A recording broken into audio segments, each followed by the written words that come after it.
J'avais prévu de faire quoi? Oh non! N'allez pas par là! C'est un magasin de porcelaine, vous allez tout casser. Allez, bon, qui m'aide à balayer et tout ramasser, hein, qui? Et vous allez trouver que j'abuse, hein. Mais pendant que je vais aller balayer, vous pouvez pas vous abonner à notre chaîne YouTube? S'il vous plaît, c'est cool, ça me donnera de la motivation à balayer, quoi. En Chine, 15 éléphants sauvages sèment en ce moment le chaos dans la ville de Kunming. Les animaux se trouvent à plus de 500 km de leur habitat et provoquent, tu imagines bien, pas mal de destruction sur leur passage. Des camions chargés de bananes sont disposés pour tenter de dévier la trajectoire des animaux. Mais c'est pas si facile, hein. On ignore toujours pourquoi ce troupeau a quitté leur réserve naturelle dans la province du Yunnan. En tout cas, eux, ils ont quitté leur réserve d'information. Et au moins, on sait pourquoi. Ce sont nos 3 mots du jour. Ils sont là. 3 mots pour une actu qui a une mémoire d'éléphant. Alors pour ce soir, je vais prendre une entrée. Je vais prendre toutes les entrées. Et pour les plats, vous me mettez un spaghetti, un steak, un burger et un deuxième spaghetti. Et on verra pour les desserts, parce que je vais tous les prendre après. Oui, vous m'avez tellement manqué, alors maintenant j'en profite. C'est comme ça. Après une longue période de 8 mois, les restaurants vont enfin pouvoir rouvrir leurs portes presque comme avant. À partir de ce 9 juin, ils ne seront plus obligés de te recevoir en terrasse et pourront servir les clients à l'intérieur jusqu'à 23h30.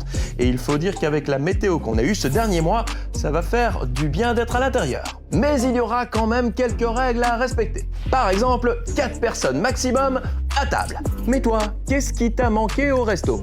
On est passé à table avec les élèves de l'école communale de ciné pour vous poser la question. C'est un restaurant où en dessous des tables, il y a un petit barbecue comme ça et on cuit ses viandes comme on veut dessus. C'est bien pour les personnes qui veulent sortir.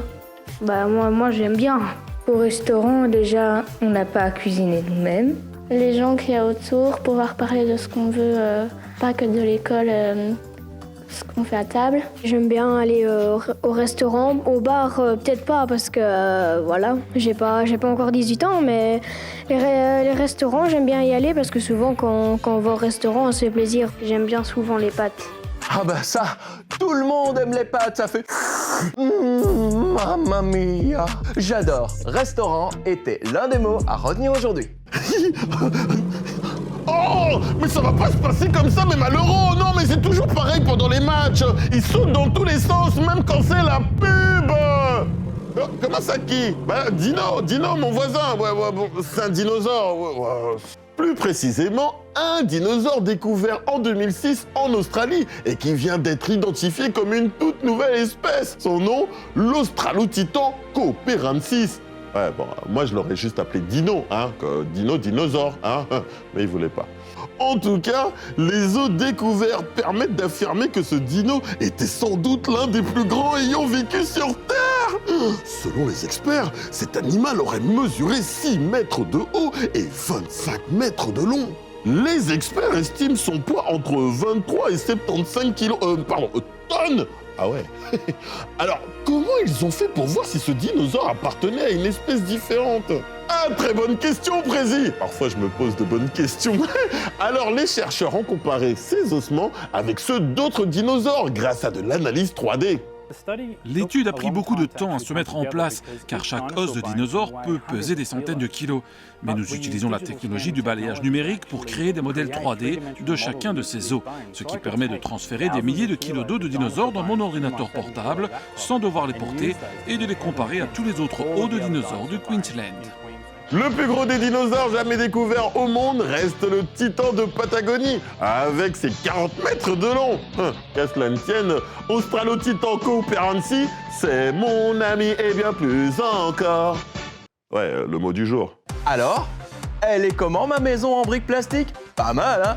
Même si, je vous avoue, j'ai un petit peu galéré avec le plan de montage. Mais elle est chic, hein?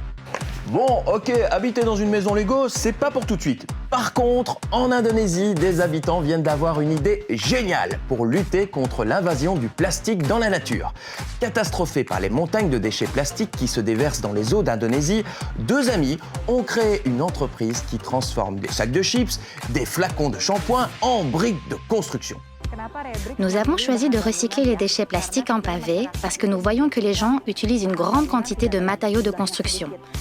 S'ils utilisent tous des Rebrix, nous pourrions également recycler une grande quantité de déchets plastiques. Et pour faire cela, ces déchets sont d'abord transformés en flocons avant d'être mélangés dans du ciment. Une fois que tout est bien intégré dans cette sorte de robot ménager géant, ce mélange peut enfin prendre la forme de briques, des déchets plastiques apportés par les habitants. 8 millions de tonnes de plastique sont déversées chaque année dans les océans. C'est un petit peu comme si on jetait à la mer toutes les minutes un camion entier de déchets plastiques. C'est dire s'il est urgent de faire quelque chose, reste à savoir si ce projet va pouvoir s'étendre à tout le pays. En attendant, on avait envie de placer briques en plastique dans notre liste des mots du jour. Je crois que j'ai trouvé le secret du problème de Raoul. Non, c'est pas qu'il est maladroit. Non. C'est juste qu'il a les yeux un peu plus gros que le ventre. En fait, non, il voit les choses en grand. Mais non, c'est parce que j'ai mis de l'huile de maïs dans mon super tracteur, on va pouvoir monter, descendre à l'envers, quoi. Et terminer dans l'eau tant qu'on y est.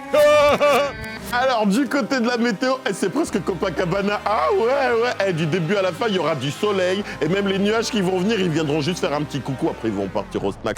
Du coup, on va faire comme Amael, notre star de la météo du jour. Hein. On s'habille léger, c'est l'été. Hein. Pas de fifelouf, hein. On s'habille léger, hein. Il va faire beau. Non, attends. Doucement, calme-toi. Ouais, t'as kiffé la vidéo, celle-là qui vient de se terminer. Oui, non, mais je le vois dans ton regard.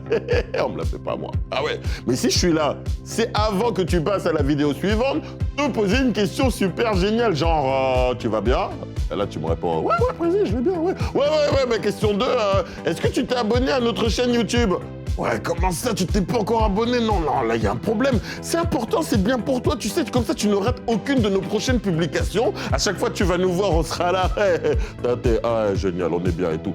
Ah, en fait, tu rigolais, tu t'es déjà abonné. Ouais, pourquoi tu me fais parler comme ça? Non, je te fais perdre du temps. En plus, là, tu devais passer à l'épisode suivant. Bah, allez, ok, t'inquiète. Bon, j'ai pas de popcorn à te proposer, mais amuse-toi bien, notre chaîne, elle est géniale.